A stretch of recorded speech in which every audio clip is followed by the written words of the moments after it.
So to get started with Google Drive, which currently it's still Google Docs, but as you can see it's going to be upgraded soon to Google Drive.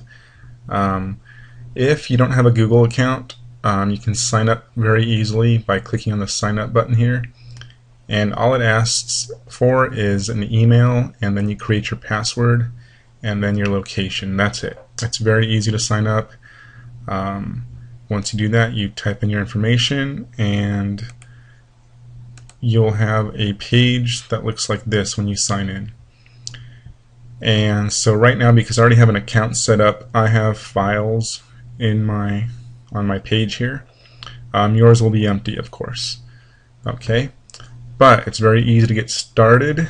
If you go to the left side here where these red tabs are under Drive, you can create your own documents on here, or you can upload.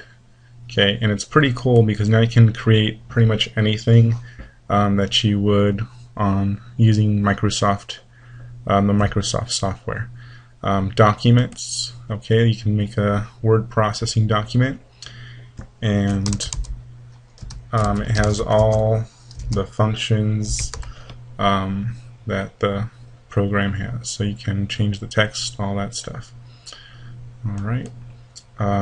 There's also presentations, which are like PowerPoints, the slides right here, and you create it the same way you would a PowerPoint. You can create spreadsheets, you can do drawings, you can create folders like I have here, a writing folder. So there's a lot you can do there. And so it's nice because you can create all those things and have them saved on the Google server here, and you don't have to worry about losing your flash drive or saving it to a disk or anything. It'd be safe on here. The reason I wanted to share this was it has a really cool feature where you can upload your files and then collaborate with your colleagues, because a lot of times, you know, within our grade levels we create documents that we want to share with others, but what ends up happening is we have to email them back and forth, or we have to meet physically, and it takes some time to go over a paper, and we have to discuss it. But this way, what you can do is upload your file here to Google Drive, and then send your colleagues the link to that file, and then everybody can see it on Google Drive, and they can edit it. And so everybody's editing that same document. Okay, so for example, right now my team and I are planning our Gold Rush Day, and so I created a spreadsheet, okay, that looks like this. And so now, instead of having to keep calling them, and instead of having to meet each time and say, okay, what do you have, we can just put it down on our spreadsheet. And it's there. And so what I did when I created it, there's this little blue share button, and once you let me go back here. Once you upload your document, you just choose from files, and let's say I just chose the spreadsheet, the Gold Rush Day spreadsheet. It would come up just like this, the spreadsheet here. Then what you would do is click share, and you can do it two ways. You can add people down here, and all you have to do is add their emails and then send them the link, and they can access it that way. Or you can choose it right here. Usually it'll show private. Okay, so right here, this is what it would look like.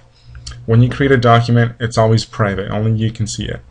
But you can change it right here where it says change. Click on that, and then you can make it public on the web where anyone on the internet can find and access it. Or you can click on anyone with the link can access it with no sign-in required, or keep it private. I like to use the anyone with a link option, and then so you just save it. And once you do that, it gives you the link up top, okay, and it automatically highlights it. and so you can send it through their Gmail account, Facebook, Twitter, or you can just copy. You can copy it and then paste it into an email, kind of like I did here. And so once that's there, you just send them the email. They click on the link, and I'm deleting that. They're going to click on the link, and then the document will pop up, and then it's there for them to see, and they can look it over and add any information. So if Miss Cleary's getting a couple of watermelons in, she just puts 2, and see, now we have 2 there, and it saves it automatically. She doesn't even have to hit file or save or anything. That's it. It's done. And then she can just exit out of it, and it just saves it there. And then next time any other teacher opens it up, that information will be there. And so we just add it as we go along. We don't have to meet personally.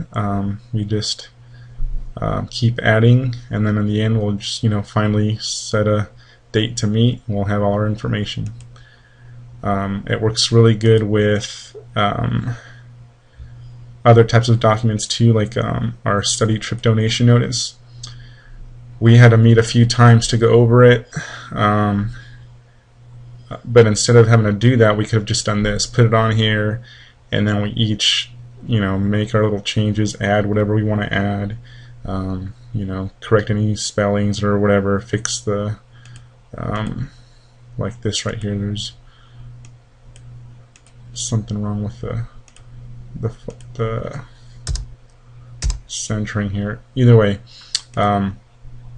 that's something we could edit at our own desk, and like I said, we don't have to meet. We just create it, fix it at our own desk, and it saves it automatically. Okay, so it's very convenient, and it's cool because you can do it with any type of files, like you saw. It can be Word, spreadsheets, PowerPoints, but you can even do MP3 files and video files. And so if you wanted to share an MP3, you can just upload it, and there it is. So I had a teacher request an instrumental version for that song Dynamite for STAR testing, and so you can put it on here, you click on it, and it opens up the page and you can download it. You just click the download button, and you can hit save as even, I believe. Oh no, it doesn't do it. But anyways, if you just click download, there's the links down here, the little tab,